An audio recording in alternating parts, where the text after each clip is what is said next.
The media spent 2 years telling you USC was running from Notre Dame. And then the final agreement came out. USC almost exactly got what it had been asking for. Now, before Notre Dame fans start firing away in the comments, I'm not saying USC handled this part of everything perfectly. I have plenty of critiques. Like Lincoln Riley's messaging helped create some of this controversy. The rivalry is still disappearing for 4 years. Nobody wants that. And both programs spent too much time publicly blaming the other side. But the lazy version of this story was that USC just became scared of Notre Dame after joining the Big Ten and tried to escape the rivalry. The actual agreement makes this explanation very difficult to defend, but of course there will still be people that try to do it in some of the national media as well. But in this episode of the Big Ten Huddle, brought to you by FanDuel, I'm going to show you what USC requested, what the final deal delivers, and why this entire fight was never simply about whether Lincoln Riley wanted to play Notre Dame or not. It was about when the game would be played, who controlled the schedule, and whether the national media understood how joining the Big Ten changes USC's reality, and actually digging deep into that, because let's be honest, most people don't actually understand the Big Ten. They just like to talk about it from a distance. So here's what's actually happened. Okay, USC and Notre Dame will renew the rivalry for 4 games between 2030, and the first 2 will be week 1 matchups, and then 2032 and 2033 meetings will also be played within the opening 3 weeks of the season, but not exactly sure if they will be week 1 yet. Not November, not during the middle of USC's Big Ten schedule, the opening 3 weeks of the season. That's the way USC wanted it. They like it, right? Okay, that was really stupid. Sorry. Lincoln Riley explained that USC now has a conference schedule, less control over kickoff times, and less overall flexibility. Jen Cohen's statement also emphasized that moving the game earlier would help USC's schedule be more competitive with the Big Ten peers while accounting for travel and player health. So let's ask the obvious question that comes next. If USC was trying to kill the rivalry because it was terrified of playing Notre Dame, why did the series return using USC's preferred scheduling format? Does not automatically make USC innocent, but it does mean the original story was just completely fabricated, a lie, and more people trying to fuel the flame against USC and Lincoln Riley because they don't like him. And guess what? It comes with the territory when you're good. It happens. The media got the USC Notre Dame rivalry dispute wrong because it focused on fear instead of scheduling. USC said playing Notre Dame late in the season no longer fits its reality after joining the Big Ten. The Trojans now face cross-country travel, conference-controlled kickoff windows, and a 9-game league season. The final agreement puts every matchup in the opening 3 weeks of the season, which is exactly what they wanted. That's not proof that USC handled everything perfectly. That's not what I'm saying, but it is proof that USC's scheduling concern was real enough that Notre Dame ultimately agreed to the exact type of dates USC wanted. You can criticize Lincoln Riley all you want in his words. You can criticize the 4-year pause. I get that. I didn't want the 4-year pause either. But stop pretending the final deal proves that USC was simply running away. It proves the calendar mattered if you actually know what you're talking about, which, of course, there's some people that don't, which, welcome to college football. That's how it goes. The controversy really exploded because of something Riley said during his first Big Ten Media Day appearance. He talked about loving the rivalry, but also said that if USC ever had to choose between preserving the game and doing what's best for the program to win a national championship, USC would have to examine that decision.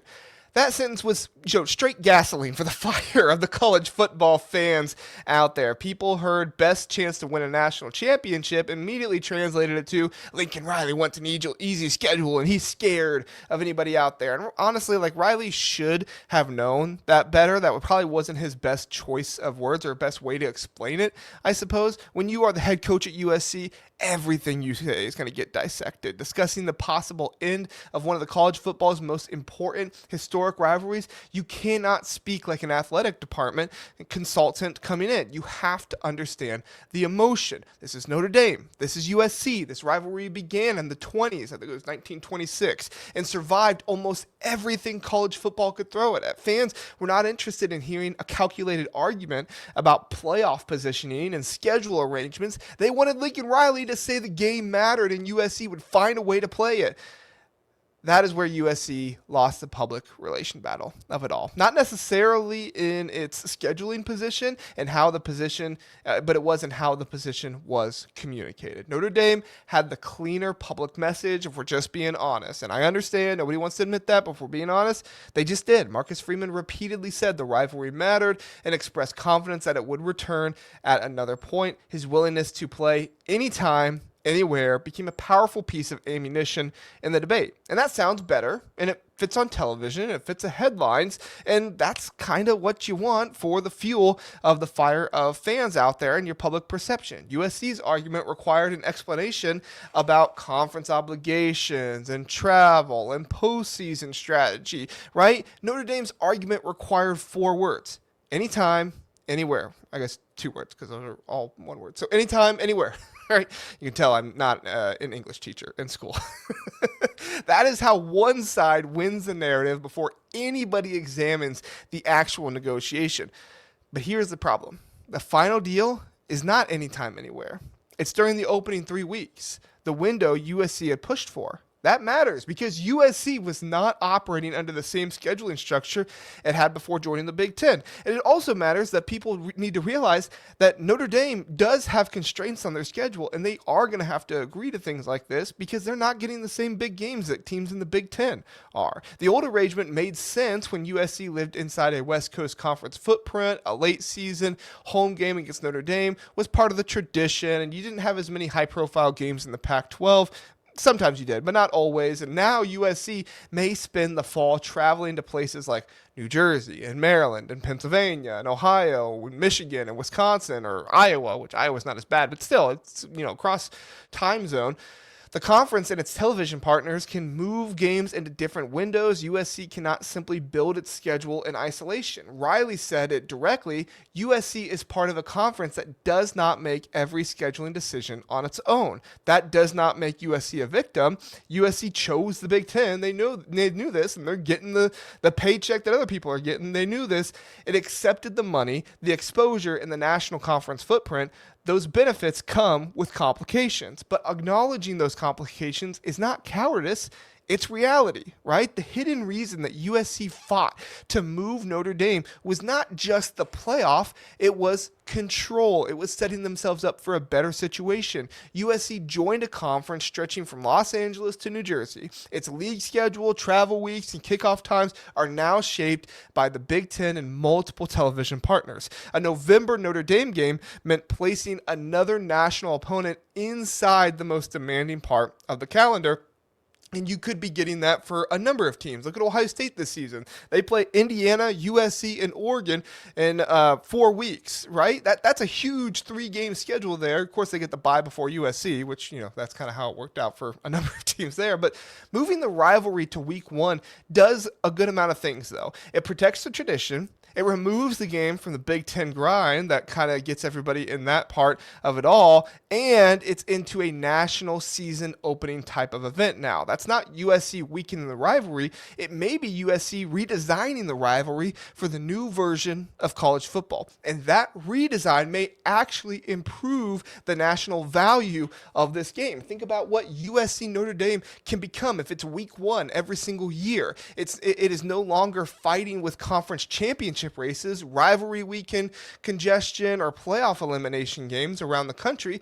It can become one of the first major events of every season. Los Angeles one year, South Bend the next year, a clean national television window that you can expect every single year at the beginning of the season. 2 brands with national fan bases introducing the sport's new season. That does not replace the atmosphere of a late season rivalry game. There's something different about playing when the weather changes, when the records matter more, and when both teams know exactly what's at stake. Tradition has value, but so does relevancy. So does establishing a new tradition, something that people can look forward to every single year. The early season format gives this rivalry a chance to start off the season and give everybody the narrative that begins the whole thing, a specific part of the calendar, rather than simply becoming, one more major game packed into November or October or September or wherever you might have had it. And there is another piece of the original narrative that gets ignored. USC is not dropping Notre Dame to schedule an endless line of weak opponents. The Trojans agreed to 4 future games on campus against the same opponent that has beaten them 3 consecutive meetings. Notre Dame's recent wins in the series were all by double digits. That's not evidence of a program permanently hiding. That is evidence of a program arguing about the terms and trying to set themselves up the best way. And if Marcus Freeman is right, anytime, anywhere, then you should go along with what USC wants to do, because they're saying, if it's anytime, anywhere, let's do it here at this time.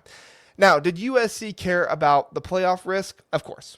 Of course they did. Everybody does, all right, whether they say it or not. Every serious athletic department does. A late season loss can alter playoff positioning because it becomes the final image the committee sees. An early loss gives a team months to recover, build a resume, and show improvement. We can dislike that reality. We can say the committee should treat every loss equally, but the pretending timing has no strategic value if we're going to be honest on this, right? Notre Dame also has its own interests here. The Irish had existing schedules, independence to manage, and a desire to protect what worked for their program. This was not a good versus evil type of situation. It was 2 powerful programs negotiating from different positions. The media simplified that into one emotional, satisfactory sentence. Satisfying sentence. USC is scared.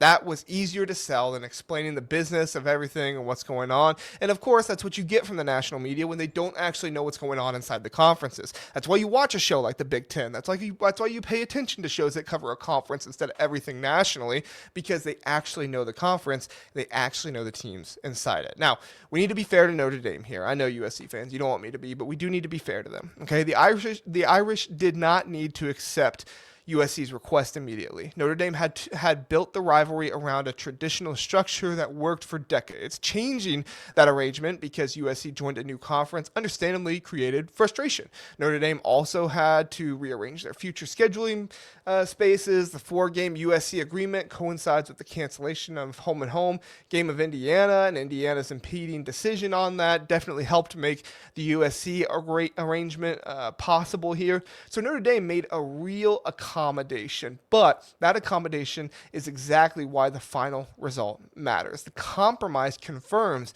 that USC's preferred dates were not some imaginary excuse invented to avoid the Irish.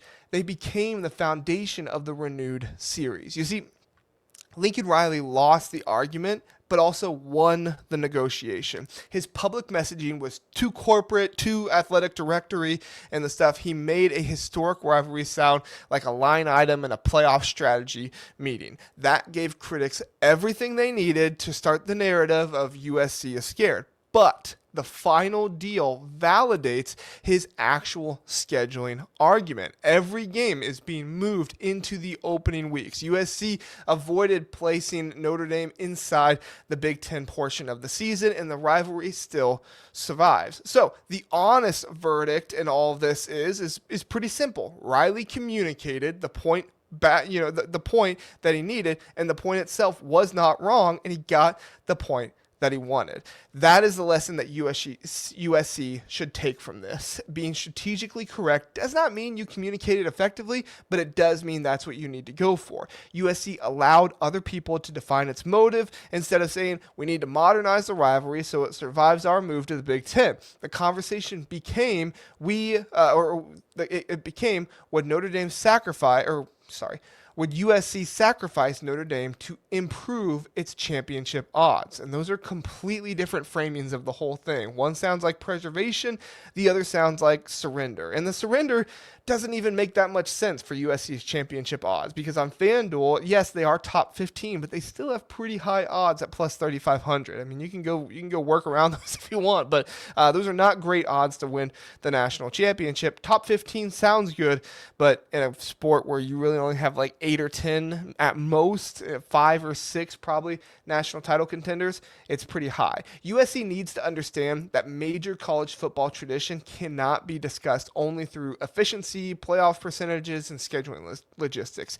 Fans need to hear the why. They need to hear about the tradition still matters. Tell the fans you're trying to create a beginning of the college football season. Just like how Ohio State and Michigan end the year, Notre Dame and USC can begin the year. And they will in week 1 in 2030 and 2031. We will see what happens after those, but this is a huge incentive that the USC fans know, but the public does not, or at least the national media will not voice to the public. Notre Dame should take a lesson from this too. Winning the early public narrative does not mean you win every part of the negotiation. It does not mean you get what you want. The final agreement preserves the rivalry, but it changes its identity a little bit. Neither side received a perfect victory. USC got the early dates. Notre Dame kept the rivalry alive. Fans lost 4 years of the game, and that's really the ones who lost the most in this, is the fans lost 4 years of this game. College football gained a potential opening week showcase, which is awesome, and that is the balanced version of it all. But it's not the version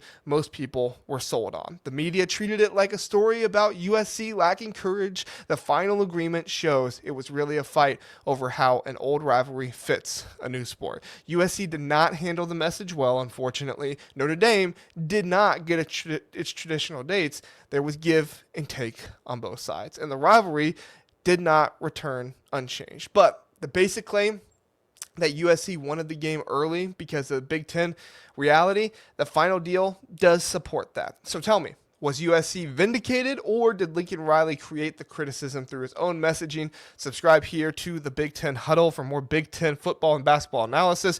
Join us here, subscribe, and if you're on podcast, 5-star rating and review helps us as well. And if you would, check out more of the videos here at the Big Ten Huddle. We appreciate it. Like the video, give us a comment down below, and we'll see you next time. Have a good one.